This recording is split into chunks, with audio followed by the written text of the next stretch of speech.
Live streaming isn't available right now. That's the problem.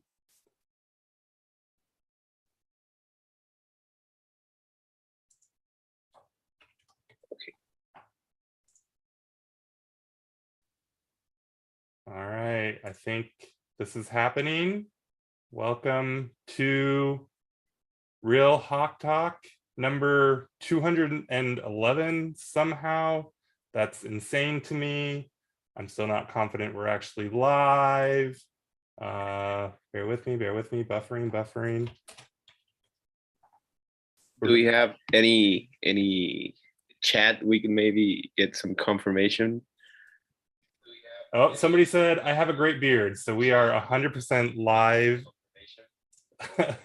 We're definitely live and ready to go. So super excited. Real Hawk Talk episode 211. We have a super great guest today. It's Vountee.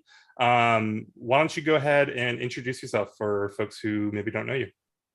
Yeah, for sure. Well, I'm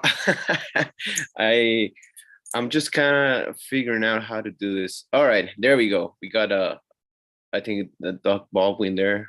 Hold on. There it is. Perfect. I figured it out. Awesome. We're just doing this on the fly. I love it. Well, you guys can call me Vountee. My identity is kind of a secret, kind of not. And I'm just a Seahawks fan, to be honest with you. And I'm just now figuring out that I kind of want to make a living out of a career on sports media. So this is why I'm here. I live in Mexico. I'm totally Mexican, 100%.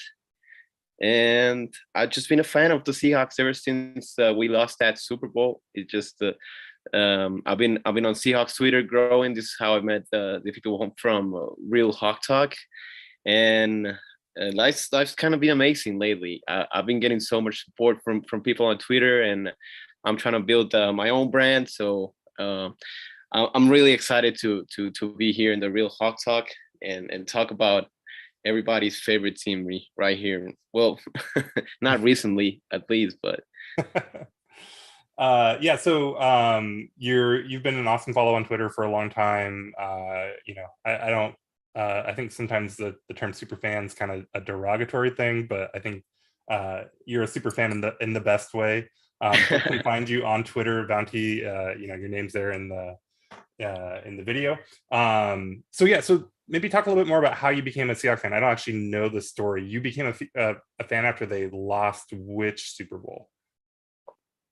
Yeah, it was Super Bowl XL against the Steelers. It was, I mean, my family always has been big on the NFL, and we gather around every year to watch the Super Bowl. But that was the first time I actually paid attention to the actual game. I played football when I was a kid, so I just already liked the sport, but didn't really pay attention to the NFL. And something about that losing team, just that energy they got, that bald Boston quarterback with an attitude. Matt Hasselbeck was probably my first favorite player, and I don't know. I felt like there was something about it. Of course, I like their uniforms, but the more I looked into the team, the more I liked the way they were coached by Mike Holmgren, and the same style kind of kept going with Pete Carroll. I guess it just kind of not too.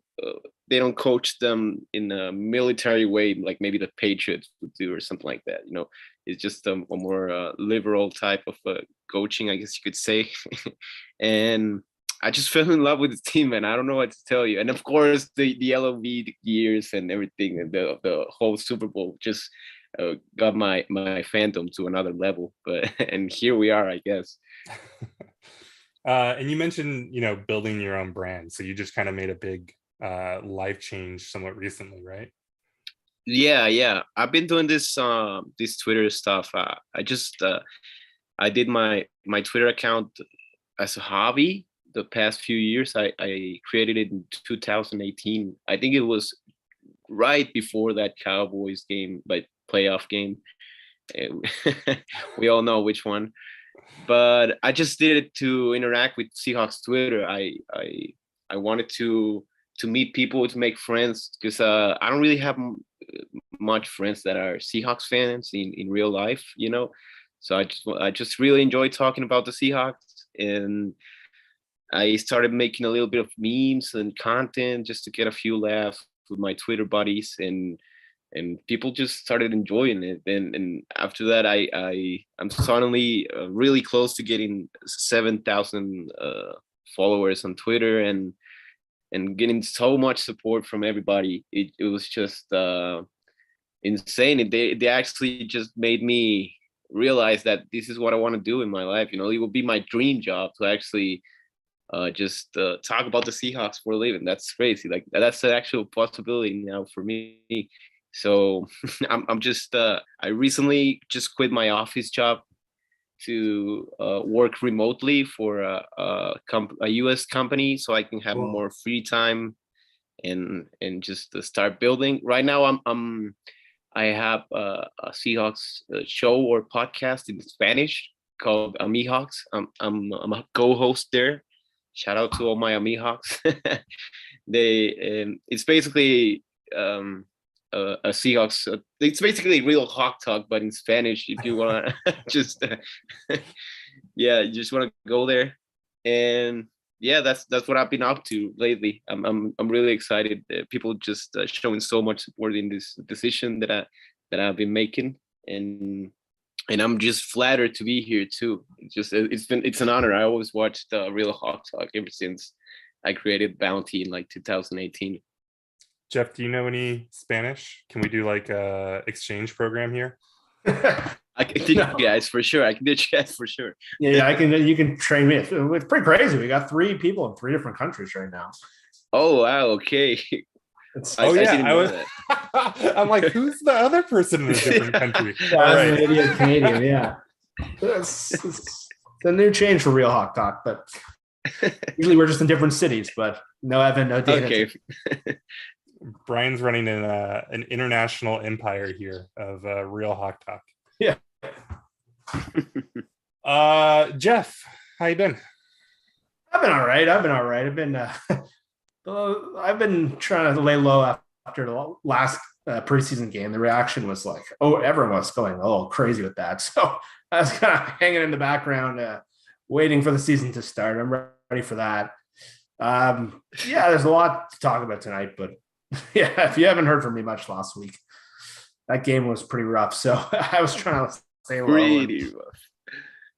Yeah, so we can get into it. How rough was it, Vountee? What was did you make it through the whole game? I know a lot of people bailed out early. Yeah, I gotta fess up. I really I kind of fell asleep throughout the game. Like I just ever since that play, that Damian Lewis play where he got injured, I told myself, yeah, this is not it. This is not a game I want to be watching, bro. And I'm so tired. I didn't really think about it. Just fell asleep. I watched it later, at least the highlights, and I watched most of the game too. And it was a disaster all around. You know, I was people kind of want to blame Geno about his quarterback play and all that stuff. I don't think he did that bad. I think he looked like a quarterback that if you build a good team around him, he can make it work. He's just not that spark that can get a team going, you know. But I think all around the team, penalties was awful. There were so many penalties. We almost had like 100 yards on penalties, so that's not good. Always not. And what else? Tackling just still looking rough, you know. Mm-hmm. I'm getting kind of worried there. We haven't watched many starters play on defense either, so I'm keeping my hopes up. But I guess tackling is just a team thing, you know. I don't think we have practiced that much on full on contact, and I don't think the Seahawks will, and that kind of worries me for the beginning of the season. But I'm just keeping my hopes up because it's preseason still, I guess. Jeff, how worried are you about the tackling? Because that's something that can definitely come with time. Like Vountee saying, they're not practicing that. They're not hitting really right now. So that's something that rounds into shape. But it seems like they're starting from a pretty big hole. Yeah, they look really sloppy, but I will say a lot of the key guys on defense haven't really played much. So Jamal Adams, Quandre, Jordan Brooks have not played a snap in the preseason. Cody Barton, it's another debate for another day. It's Brian's favorite topic, but probably he needs to get a little more comfortable. But a lot of the guys who are struggling like Marquise Blair was awful. He was atrocious. I know that's Evan's boy, and he's been a fan favorite of some people on the show, but he was awful. And tackling is supposed to be probably his best asset. Like he's a hitter. That's why he got picked in the second round. I know he's come off multiple injuries, but for me, it's more like a lot of the guys who are playing in this game and aren't tackling are guys who are probably not going to play in the regular season. So obviously it is concerning because you want to see the team just build up towards something and get ready for the season, but they have looked awful. But again, I think Pete's comments were pretty telling because he seems very annoyed. Just he needs to see his starters get it back in there because right now they just have guys who are playing who are not going to be playing on the team, and a lot of them, like Blair, looked awful. I think that was the biggest takeaway. And if he's supposed to be like a third safety, or I don't know how much he's going to play on defense right now. What are the positives that you can take away from that game, Jeff? Anything good? I mean, Geno, okay for getting shut out in a half, but I thought the pass protection from the tackles looked pretty good. Yeah. I know Cross had issues with penalties. That he was pretty rough, like a Freddy-esque with like 5-6 penalties. But if you actually look at yeah, that's never a good comparison. We were having that chat in our little side chat. But if you actually look at his pass sets and hear like some of the O-line analysts talk about him, like they're calling him a home run. And this is a game where he gave up like five penalties. And Lucas looked pretty good again. I think Cross hasn't given up a pressure in any preseason game yet. So I thought that looked pretty good. I thought the corners looked a little better. I thought Tariq Woolen looked a little more comfortable. I didn't think they looked too bad. The Bears, again, have probably the worst offensive skill group in the league. So I don't know how much to put on that. And they weren't really throwing at the corners too much. They're usually hitting the middle of the field when they were rolling out fields a bit. But other than that, like I thought Geno, I know you've probably seen this on Twitter. I thought Geno looked fine. Like he made some pretty good down the field throws, which has been his knock. But other than that, there really wasn't much else, unless Nathan, I'm missing something. I can't think of too many positives, but I thought, again, the tackles and the pass protection looked pretty competent. Yeah, I mean, it's a little rough when we're pointing to Geno, who didn't score a point, and Cross, who had 5 penalties. Vountee, what are we missing? Is there any other positives? You always find the silver lining in this stuff, right? Yeah, I guess you could say the running back room is looking pretty nice. Travis Homer is looking so good. I think he might actually be, if K9 is, I'm kind of worried about the K9 injury too, because I just remember that because Pete Carroll basically told us it was not really a big deal, and now he's telling us that he might not be ready for week 1, and it's always like that, it always ends up being worse than what he says. So if K9 actually misses some time, and maybe Rashad is not ready for week 1 to take a full load or something like that, I think we can rely on our depth on running backs. We have a depth problem all around the team, but running back we're actually looking pretty good. So I'm not really worried about all that. DJ Dallas has looked okay too. So I guess that's another positive. The running back room. Is Penny hurt? I thought they were just holding him out because he's the starter. Yeah, I think that's it. I think Okay. Penny. The plan was not to play him. Taking care of him. Yeah, I believe once Walker got hurt, it was like, okay, we're putting this guy on ice now. Gotcha. Okay. Yeah, I mean, the Homer thing was kind of funny because I think he finds himself in a lot of situations where he has a lot of open field in front of him, and so he has these big plays, but they're not always the most exciting because he's just kind of running straight for a while and sometimes right up into the back of his blockers. But that run he had against the Bears was, and me and my buddy were laughing about it. Oh yeah, he's great at getting exactly what you give him. And then he ripped off that run and I don't know, made somebody look silly on the tackles. So the running backs continue to look pretty good. Yeah, for sure.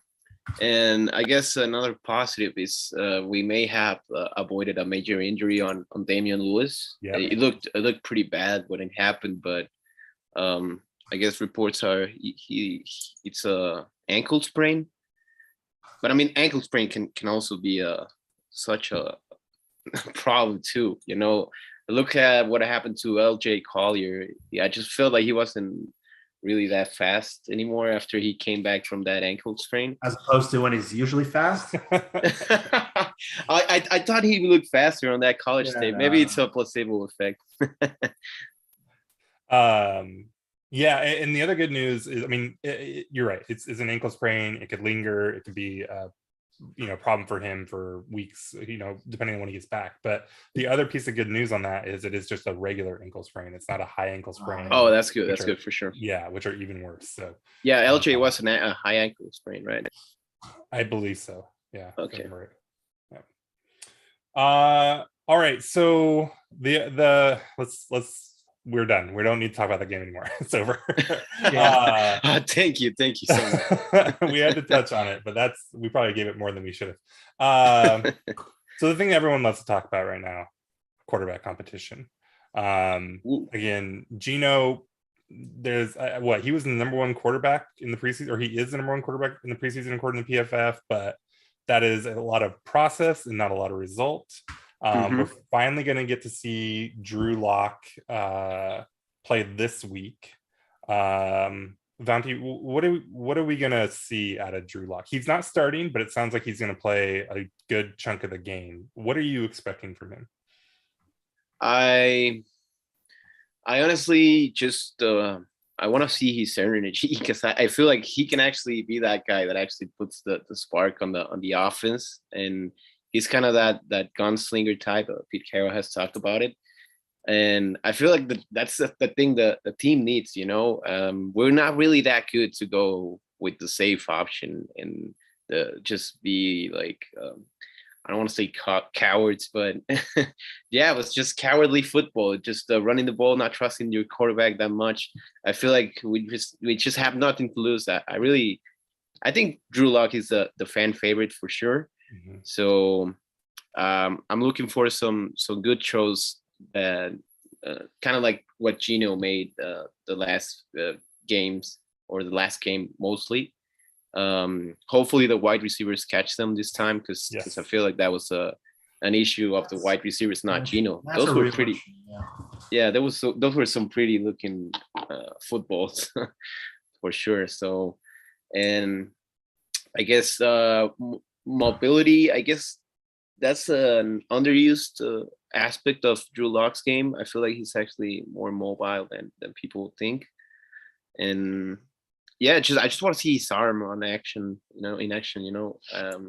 I think that's mostly it, but also throws over the middle. I get so happy when they throw to tight ends, and I feel like maybe that's a huge part that we can unlock, that maybe it wasn't a big part of the offense with the other quarterback we had. I'm not gonna mention his name.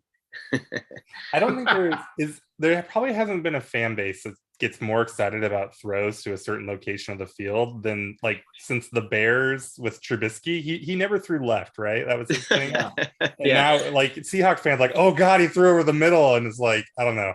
It's got to be weird to other fans. We're taking pathetic small victories right now. yeah, for sure.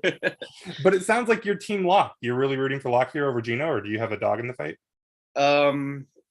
Yeah, I'm rooting for Lock, to be honest, but I'm kind of worried that Pete Carroll already kind of made the decision. He's saying that it's still up in the air and all that stuff, but I think why is Geno even starting if you want to watch Drew Lock? That's kind of worrying, and I think Drew hasn't really shown that much to Pete Carroll. He's one of those guys that it's kind of hard to get his trust. It's to build the trust for him to start you, and he's been like that with rookies lately and all that stuff. We will see with this rookie class. It's looking pretty good, and it's looking like they're gonna get a bunch of play time. But I honestly think that Geno has already won the starting job. Hopefully I'm wrong, but I'm definitely rooting for Drew Lock. Even the team gets swaggier every time he comes in for sure. Yeah, Jeff, so how big a deal is it that Geno is starting this game? Does it mean anything to you? Are you reading into that? I don't know. I think really they're just trying. They want to get Geno more time in games with the starting receivers. I think it's just part of the evaluation process. If you want that, though, doesn't that kind of point to you thinking that he's going to be the guy playing with the ones week 1? I would think so. I see it's a pretty big uphill battle for Drew Lock based on just how camp's gone. It's really, and then the whole COVID thing really just set him back. Yeah. And Geno's looked fine he looks like better than I thought he would. He's processing really well. The offense is going to run a little differently. It's going to look different than it did with Russell, but he just doesn't have that exciting playmaking factor. It was encouraging to see him throw down the field a little more, and his receivers did not help him. But really, that's the thing with Geno. He kind of just takes what's there. He checks it down a lot. And to see him throw like some of those, like the one to Swain and some of those other ones, that's encouraging. But yeah, I think the fact that he's still starting in a week where they need to do the most evaluation with Lock, I think that's pretty telling. Yeah, it's been fascinating. I've swung back and forth on where I think this is going a few times. I thought it was going to be Geno early on. Pete Carroll was in press conferences lobbying, like asking, begging Geno to come back and sign the contract they had gave him, and then he starts obviously because he's more familiar, so there was caveats there, but just he had such a leg up, and I think again even Pete was saying, hey, he's got more familiarity, he has an advantage here, but we're going to give Lock every chance. The whole thing with naming Lock the week 2 starter was strange, to me at least. I know that again Pete was saying, hey, we're going to give these guys a chance, but that seemed to me like the tide was shifting. And then I don't know if it was COVID or if Geno has won the competition with his performance against the Bears. That's crazy to say. That's crazy. or whether just had it just been Geno all along, right? Which is probably the case. But I do think it's pretty meaningful that Geno gets to start here, especially when they're still talking about how much they want to see Lock. The hierarchy there seems kind of clear at this point, and maybe Lock goes and wins it, but who knows? Jeff, who are you rooting for? Are you team Geno? Are you team Lock? Are you team get me through this sim to the end of the season and let's draft DJ Stroud? Or that's sort of where I am. I'm okay with either one. I don't really have a dog in the fight, to be honest. Like Lock does add a bit of a spark, just he's capable of literally anything. But I think I can't see Pete getting on board with Lock, just the way he ended that Pittsburgh game. Geno seems much further along in terms of protections, running the plays the way they're designed. So I'm okay either way. Lock is probably a little more fun just because you don't know what he is at this point. But I've also seen a lot of Lock in the last 3 years to know his ceiling to me isn't that high. He's just a little more fun. So I really don't care that much. I don't want them to suck and finish dead last, and that would be okay for the quarterbacks. But I think both really are just placeholders, and it's just to get you through the season. And I'm okay with it. Some people have there was that clip this week with Adam Shane calling it the biggest joke of a quarterback competition. I get it if you're on the outside, but it's fine. I don't think there's anything wrong with what they're doing. I think I'm just so much more invested in other parts of the team this year. So I don't really care. I do think Lock is the more fun one, but if it's Geno, there's some things he's doing that are pretty good and pretty interesting. So I'm okay with it. Over under, let's say 11 and a half games. That the quarterback who starts week 1 starts that many games. So do you I guess the question here that I've completely botched, do you think whoever starts week 1 is going to just really run the rest of the season with that job, barring injury or something like that? Or do you Vountee, do you think we're going to see some flip-flopping here where maybe if it's Geno that starts week 1, we eventually see Lock get a chance to start and place them? Yeah, I'm pretty sure it's gonna be some flip-flopping for sure. The way that Pete Carroll has talked about it, some reporter even asked him about the possibility of using both quarterbacks in a single game or throughout the season, and he really didn't deny it. He's not really just close to the idea. I don't know. I guess you could say he just he wants to be Sean Payton apparently. So Who is what's the guy's name? I can't even remember his name now. The tight Taysom end. Hill. Taysom Hill. Yeah. Who's the Taysom Hill between Geno and Drew Lock? I think it's true. It's gotta be Drew, Right. for sure. And just that guy that gets all these snaps and people don't really want him that much. that's probably Drew. But and I think he has shown it that the way he has handled the competition, he has commented about having 2 ones, having 2 guys that can just support the team to win and maybe help the team. So I wouldn't be really surprised by it if we ended up just switching quarterbacks throughout the season, maybe throughout the few games either. There is another competition that's happening. It's less exciting, but it seems like the nickel corner competition is pretty fierce, and it's coming down to Coleman and Kobe Bryant. Jeff, I know that Evan is on record as saying that Justin Coleman is a dark horse here to steal that starting job. Do you think he can upset Kobe Bryant and take that job from him? I hope not. I want to see Kobe Bryant play this year. I think that's a much more interesting scenario. Yeah. Coleman, he makes sense as a stopgap, but he hasn't looked particularly good. He's looked slow and indecisive. And if they're playing more man coverage in this defense, probably the reason Ugo got traded, I don't know if he's a great fit for that because he does not look very fast. And it happens with DBs a lot of the time. Like Darrelle Revis is the best example. It's like there's a slow decline. Like one day they just lose it. And I don't want to say Coleman is there yet because that's probably a way big overreaction, but he's just not running very well. And Kobe Bryant, to me, that's far more interesting. That's the kind of move they should be making this year. So I kind of hope Evan's wrong. And I hope Coleman loses that job. Vountee, so Tariq Woolen is not in the nickel corner competition, but he's probably the most exciting. I mean, probably between him and Trey Brown, between who is the most exciting corner that they have, or the most intriguing corner they have. Are we going to get to see him start very often? He's a little deep on the depth chart right now, right? There's Artie Burns, Sidney Jones, Trey Brown. When does Tariq Woolen get a start here? I think Tariq Woolen is kind of different from Trey Brown because Trey Brown felt so ready and he felt like such a complete cornerback. Ever since he took that first snap on the, I think it was that Steelers game last year, he just looked like a damn veteran, So Tariq is kind of different. It's more like he's still pretty raw. He's still kind of learning the position. But his ceiling is just crazy, his potential, his talent. He's kind of like a cornerback, DK Metcalf, but a little bit more raw, I guess you could say.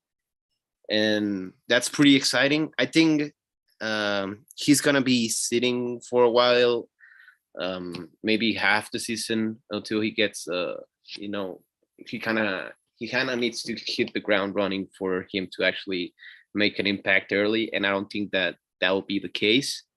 Or maybe injuries push him to start, but I think I am expecting him to take a while to actually, get on top of the depth chart and get Pete's trust to actually start as a cornerback in the game, or at least when the corners are not injured. So Seth Walder today, he's in analytics. He's a nerd, tweets about football. His projections for a different defensive position, for defensive end, he thinks Daryl Taylor is going to get, or the stats say Taylor will get 5.8 sacks, which of course 6. Do you think that'll be close to what he gets, Vountee? How many sacks is Daryl Taylor going to get? Is it going to be more than 6 or less than 6? Yeah, it's going to be more than 6. I think he's going to just level up, and he has looked pretty great overall. I mean, his kind of rookie season last year was such a surprise for everybody. I know it wasn't his rookie season really, but it was the first time we actually watched him play for the Seahawks. That injury. I thought he was gonna be a boss for real, but he just came out swinging for real. So I'm honestly thinking double-digit sacks. I mean, who else is gonna get it? That whole production and that the defensive line, the pass rush, it's looking pretty good in the preseason, surprisingly. And with this new style of defense, Pete Carroll is trying to implement, I think it's the perfect type of defense for fast hybrid linebackers / edge, like Uchenna Nwosu. I guess I don't know if I'm really pronouncing his name right. I'm sorry if I'm not. And of course, Daryl Taylor, Boye Mafe. I think they're kind of the same mold, but Daryl Taylor is definitely ready to break out this season. I think if I had to bet on it, he's one of my 3 defensive players. I'm actually betting for them to break out. Maybe have a 2018 Frank Clark type of season. I'm expecting something like that. Yeah, so the other end of the prediction spectrum, I don't remember if it was in the Bears game or the first game, preseason game, but they were talking about Taylor needing to get 15 sacks. That's what he needs to do this year. Jeff, is Daryl Taylor going to get 15 sacks or more? That's way too much. That's way too much. That's way too much. Yeah, no. I'll be happy with 11 or something like that. I think somewhere like 7 to 9 would be my guess. Daryl Taylor is a bit of a forgotten man, like nationally. Like I remember, like I think his name's Dante Lee from, I think it's at The Athletic now. I was talking to him a couple months ago, and he wrote an article on like the change of Seattle's scheme, and he was going through all their players and literally forgot Daryl Taylor. And I asked him if that was on purpose. He's like, no, I just literally. So he's sort of a forgotten man, like around the league. He doesn't have any profile nationally. Like if I asked most people who Daryl Taylor was, they probably wouldn't know. So I think he just slips under the radar. He had a pretty solid rookie season, had some moments, but I think he does have a chance to be a pretty good pass rusher in this scheme. And he's pretty explosive off the ball, and he sometimes runs past the quarterback. But I think 5.9 or whatever he was is a little low. That would be a very disappointing season where he should take a second-year jump, especially in a scheme that really fits him, where he's going to be pure edge rusher and drop a little bit still. But they have Mafe, they have Wosu, but if he has 5.9 or 6 sacks, that's not a great sign in his second year. Vountee, is this the year that we finally get all of the Alton Robinson that we deserve as fans? We're not crying about him only getting like 6 snaps a game. Does he finally break into the rotation? I mean, I hope so, because he has looked pretty good in the little snap counts that he has given. I will hope so, but I don't know. You can never really know with Pete Carroll and his decision making with the players, and I don't know what else he needs to do, to be honest, to get more play time, because he has looked pretty great when he has the opportunity. But if I had to guess, I would guess no. If I'm being honest, there is just so many players, hungry players on that team, and I don't think Alton Robinson has the same skill set as Daryl Taylor, or the same speed as Daryl Taylor. So I think this new defensive scheme fits someone like DT better than Alton Robinson. I'm kind of worried for my guy there a little bit, because he's not a big draft capital guy. So if he doesn't really work out with this new defensive scheme, I don't know what's going to happen to him. So I'm kind of worried. Hopefully I'm wrong, and hopefully he actually goes crazy and becomes a pretty good rotational player. But I don't think he's going to be getting more play time this season. Okay, the last position group we'll talk about a little bit here before we get to some Patreon questions is the receivers. We talked about this a little bit last week, Jeff, and I think one of the Patreon questions included Marquise Goodwin as a lock to make the roster. And I've had some discussions on Twitter with folks who also seem to think that Goodwin is locked in at the number 3 receiver. Do you think Goodwin's a lock? I know we kind of were skeptical of that last week. and is he a lock to win the third receiver spot? Lock, no, but it seems like he's a lock to make the roster. And like we said last week, I don't particularly know why. The third receiver spot, to me, like coming out of the game, I know all the special teams look bad. To me, that was the biggest thing. That was my biggest takeaway is if Eskridge can't play or he's off and on all year and Swain is sort of what we saw, that's going to be a real problem for them for this year. And it's something they really need to develop. Nathan, you and Derek have done a really good job just talking about this almost a yearly basis where they've had just handfuls of receivers. Like we've talked about the Ken Walker pick, and if they take George Pickens there, I know I'm playing hindsight draft guy, but how different does that position group look right now? And obviously they took Eskridge last year. That was their plan. He was supposed to be their third receiver, but he's had one practice so far in camp and hope he might play this week. But to me is like offensively, obviously the quarterback's the most talked about, but to me, that's the thing I'm kind of looking at because Swain, like we talked about Swain being on the hot seat, first pass goes to him, alligator arms in and looks awful. Like Goodwin hasn't really practiced and he's not really the typical third receiver, not a slot guy. He's more of a downfield speed guy. Like they could use another guy in this offense. And if Lockett gets hurt or Metcalf has his time, their receiving group looks pretty rough. So I don't think Goodwin's a lock to be the third receiver. I think the way Pete keeps saying he's going to be ready for the opener, seems like that's tipping that he's going to make the team, but I hope Eskridge can win that job, but he has to be on the field. If you're not on the field, you're not going to play. But that group is a real problem. And hats off to Nathan and Derek. They brought this up for a long time. I think Freddie Swain would have been better off alligator arming that one pass. He tried to I don't know what he was doing trying to catch that ball, but like that's not how you catch any kind of ball. Perfect throw too. Yeah, it was beautiful. Vountee, who do you think is gonna get this third receiver spot? Or should they go out? Should they go get OBJ? Should they make a move like that? I don't think they should do a move for another wide receiver, at least not OBJ, because he's just returning from his ACL. I think it was his injury, and I don't think he's gonna be cheap either. So we're definitely not in a wide receiver away from a Super Bowl, So never know. You think he would even sign here? Like he didn't sign here last year with Russell. I think so. Like I don't think he would. Yeah, I don't think he's coming here either way. No, I think even if they wanted him, like they'd have to pay him $20 million. Get him. Yeah, for sure. I think it's a real option, but I'm worried too about the wide receiver room. Eskridge has been kind of on and off. He has a few flashes here and there, but you gotta be healthy, like you say, Nathan. So Freddie Swain has just looked. He's kind of having a Marquise Blair type of moment. He's kind of like regressing, I guess you could say. It's kind of worrying. Hopefully, it's just the preseason heebie-jeebies or whatever. But I'm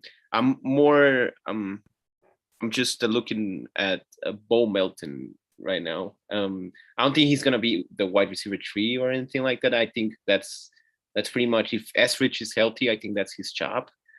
But I really like what I've been seeing from Bo Melton. I know he's playing against the practice squad players because he's just really that low on the depth chart. But out of all the wide receivers, like below Eskridge, I think he's looked pretty good. And Marquise, I don't really trust him that much.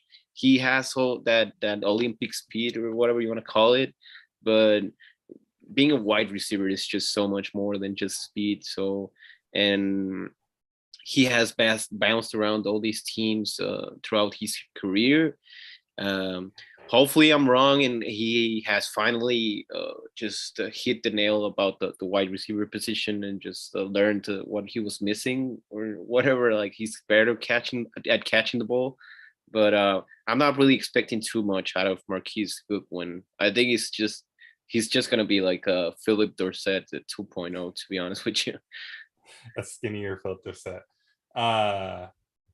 Yeah, Bo Melton has been the guy that I'm kind of rooting for.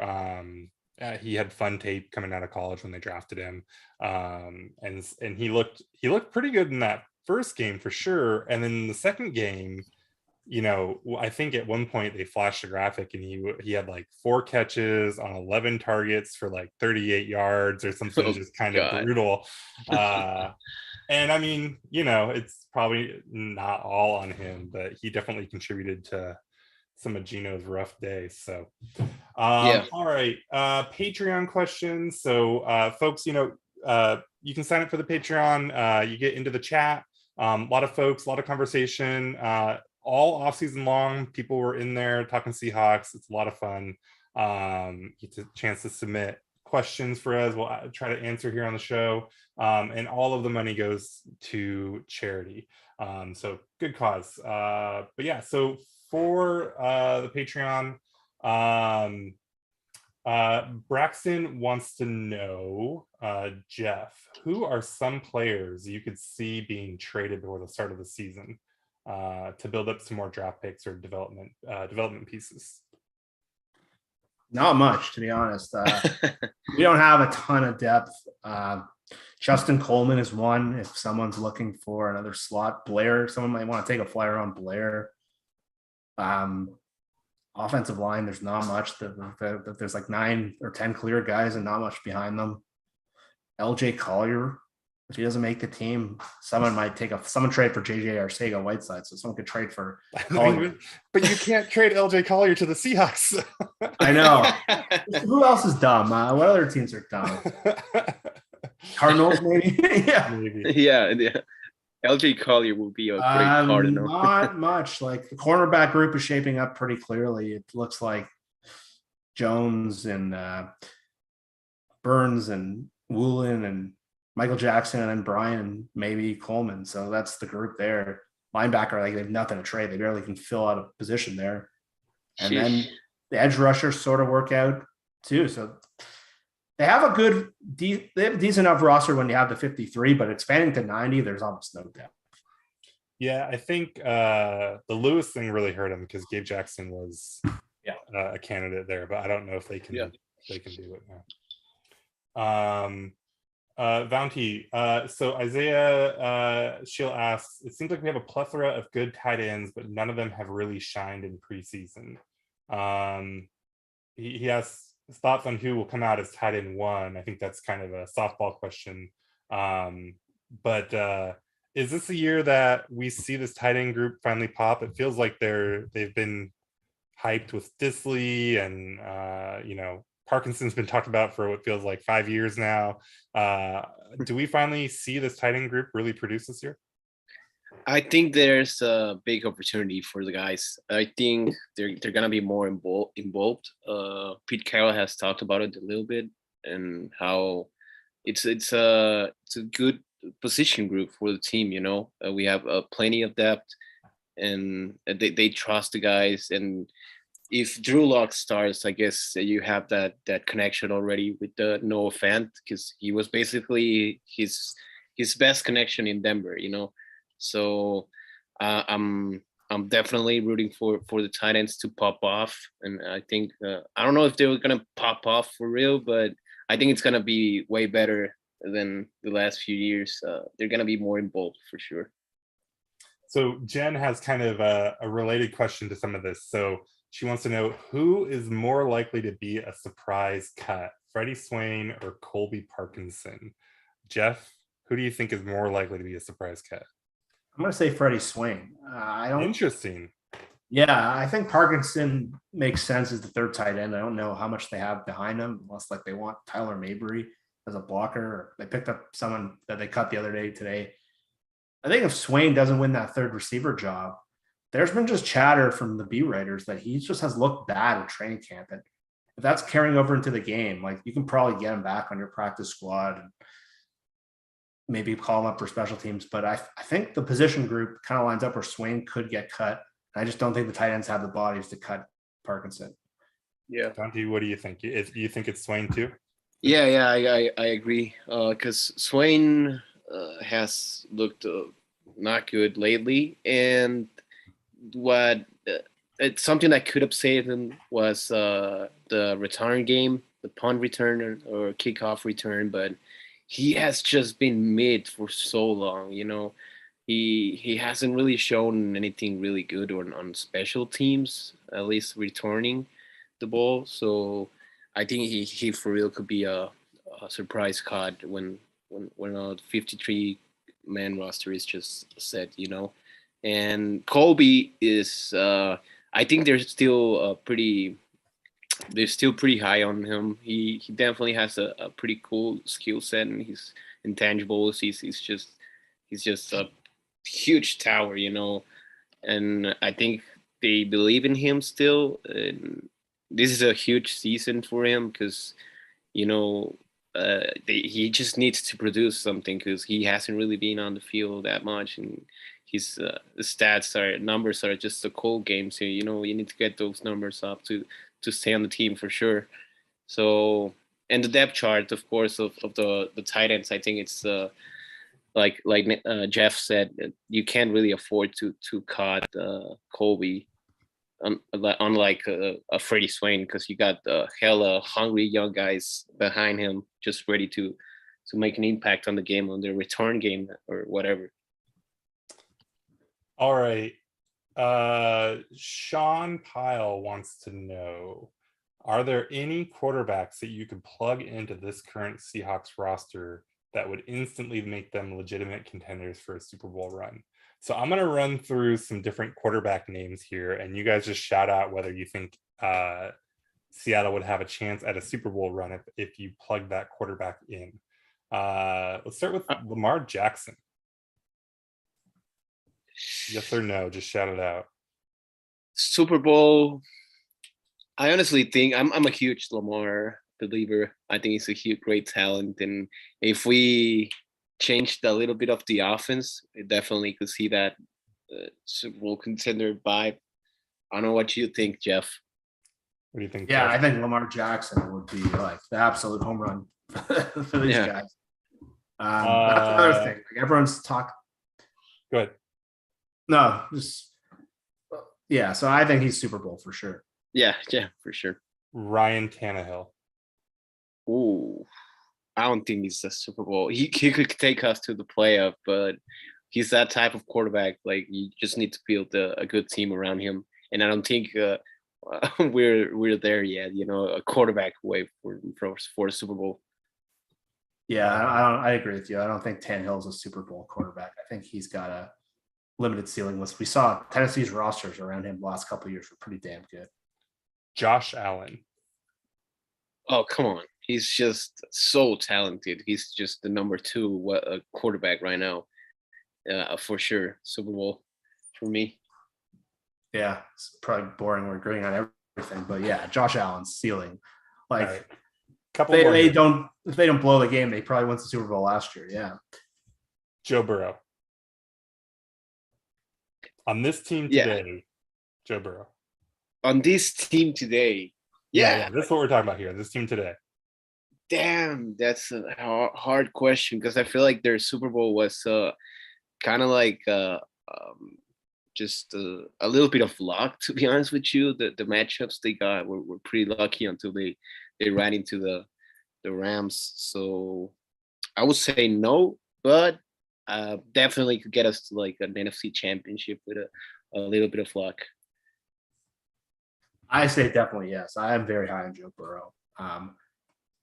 Like if you remember what Cincinnati was before Burrow got there, like they were a disaster. They added a couple of receivers. Seattle has a couple of receivers, and 2 years later they're in the Super Bowl. So I think Seattle has a lot of interesting parts on defense. They had a quarterback like that. I think they're definitely a Super Bowl contender. All right, last one. Another thing is they have the most conservative coaching staff, so that fits very well with Seattle's, and they still made it. So. Last one, Russell Wilson. Oh, can I just pass? You can pass. Jeff, you have to answer, Jeff.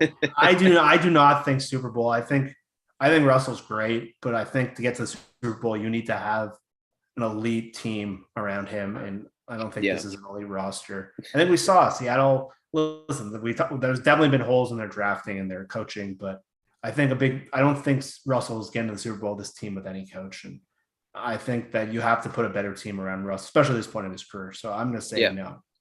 I agree 100%. That's not a knock on Russell. Russell's like the one good thing about this team. Yeah, but he cannot carry a team on his back at this point of his career. Oh, this roster, that's for sure. Yeah, I agree with that. All right, last topic I think that I've got here. So thanks to the Patreons. That's all the questions we're going to go through there. Again, folks, sign up if you want a pretty cool community that you can chat Seahawks with all the time, and you're just pretty much donating to a good cause. So definitely a good deal if you can swing it. All right, last thing I think for the night. Shaquem Griffin retiring. Just a super cool story. Getting to play with his twin. Obviously playing with only one hand is amazing. The moment that we got out of him and Quill getting a sack together and all that, really special stuff. So he was an amazing college player. I had some pretty not high hopes for him, but I had hopes for him as a player, and so obviously it didn't work out amazing in that way, but I think just a super cool story, and it was fun as a fan to get to be a part of it and to see it happen on my favorite team. So Jeff, Vountee, I don't know if you have any thoughts or anything on Griffin retiring. I think he was a pretty good guy to have on the team. He's one of those guys that maybe it doesn't show on the field, but one of the culture builders, one of those guys you want on your team to actually get the team competing and all that stuff. And I don't regret at all drafting him. I wanted him to be drafted so high. I was so high on him, to be honest with you. Like, it was kind of like similar to what you taught, Nathan. But it didn't really work out like I dreamed. I thought we were gonna be having like a McCourty twins type of situation, to be honest. But that's not something bad. The NFL is just full of freaks, and it's like reaching that point and having some significant snaps, playing with just one hand, and I just think it speaks so much to his work ethic and how much the team valued him. And it was pretty hard when they let him go. Everybody loved the guy, so it's just, I don't think there's anything bad to say about him. Agreed. Yeah. All right, so Vountee, why don't you tell everyone where they can find you? Are you Twitter, but are you anywhere else that people should go and follow, subscribe, whatever it is you do on those platforms? Yeah, I'm mostly on Twitter. Right now you can follow me on Twitter at Vountee, just like my name says right there. It's that's my main social media. I'm trying to make a community in Instagram on Instagram and on TikTok too, but I'm working on that. So just follow me on Twitter and we'll go from there. And follow my Spanish Seahawks program, Amihawks. It's kind of like amigos, but with Seahawks. It's a fun wordplay. If you want to learn Spanish, or if you speak Spanish, Amihawk, join us, and we're having so much fun there, and we're ready for the season too. So if anybody want to join us, you're welcome for sure. Well, thanks for joining us. This was super fun. Glad we finally got you on. I just want you to know Evan ghosted you, but I did not. So I really appreciate it. You know who your real friends are. For sure. And then, everyone watching, please hit the like button. That helps us out. Go follow Vountee. Lots of fun content there. You won't regret that. And plug the Patreon a couple more times, but it is a lot of fun there. So if that's something you're interested in, again, all of it goes to charity, so it's just a fun thing. All right, I don't know, I can probably end this a little bit better than I started it, but I don't have any catchy taglines here. So thanks, and go Hawks. Go Hawks, for real. I actually don't know how to end this. We're still live. Bear with us, everybody. What is